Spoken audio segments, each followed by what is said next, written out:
Blacks and Latinos. More than a dozen people have been killed in just one small neighborhood near downtown. John SCHWADA takes a look in this Fox 11 investigation. These women are grieving at the shooting scene of Jose Maldonado, a 14-year-old honor student at Jefferson High School. He was gunned down by African-American gangbangers while riding his bike a block from his home.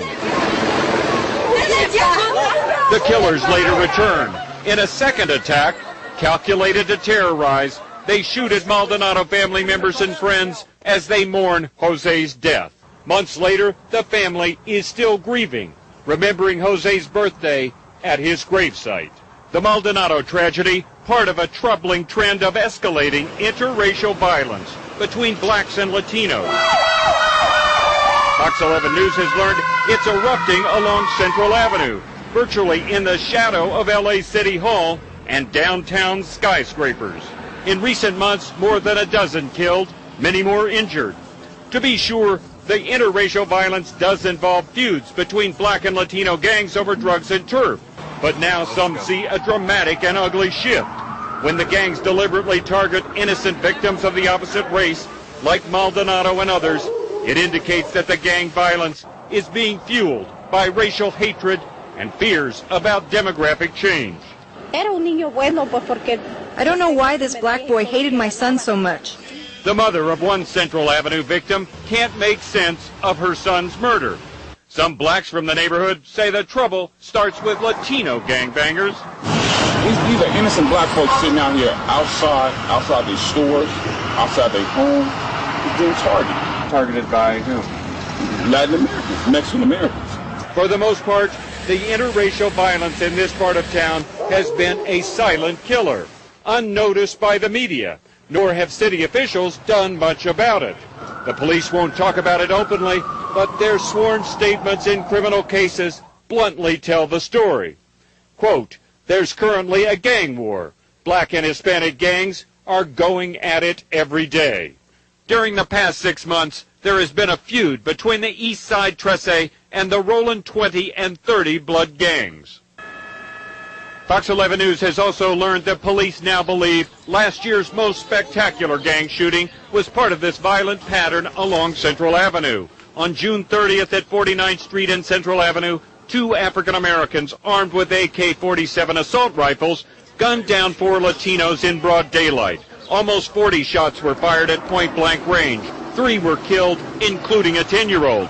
The family of SERGIO MARCIAL was targeted. Do you have any idea why anybody did it? No motive, no nothing. I mean, you and your family are not involved in gangs and... Nothing. Police say the MARCIAL triple homicide was a payback killing for another murder that happened 2 weeks earlier in this alley just off Central Avenue.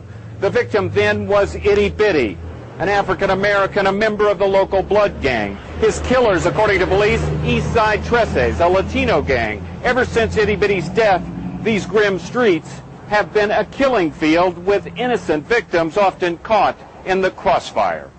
Police are plugging away, trying to track down suspects in these interracial attacks. This felony complaint names 23-year-old Alicia Merceron, girlfriend of a blood gang shot caller. She allegedly drove a getaway car like this one that police say was used in the triple murder at the MARCIAL home. Police also believe they know who the triggermen were, though no other arrests have been made. In a recent court hearing, Merceron's attorney blocked our camera's view of her. Outside court, we talked to Merceron's grandmother, the only person in court that day to support her. All I know, she is not guilty, and she was home on the day of the murders, and I've been worried ever since. Police believe the 49th Street murders are directly connected to other interracial gang shootings in this troubled neighborhood, where families keep shrines to remember their fallen young. Police say Joel Leon was killed by African-American shooters. Police tests later showed their weapon was one of the AK-47s used 3 months earlier in the MARCIAL triple murder. Leon's mother acknowledges her son had strayed. Sometimes there is nothing you can do, and the police do what they can do, but this is something that has no end. Jose Maldonado's father is frustrated as he lists the victims. All Latinos, young guys, and nobody do nothing. I asked to the police, hey, why you don't stop this guy? You know who's doing this problem. Some say the LAPD is poorly prepared to deal with interracial gang conflict. Most officers go out and simply look at individual crimes, and then beyond that, they don't see the dots connected to other crimes. LAPD observer Connie Rice also says the LAPD, and City Hall for that matter, is reluctant to acknowledge racial conflict and openly confront it. It can be dangerous to say that there's racial conflict when there isn't, but it can be even more dangerous to try and say that there is no racial conflict when that's exactly what's going on. You have to be able to understand when there are cross-racial torrents getting ready to collide. The people at this gravesite will tell you the collision has already happened, taking their son and too many others. In Los Angeles, I'm John SCHWADA, Fox 11 News.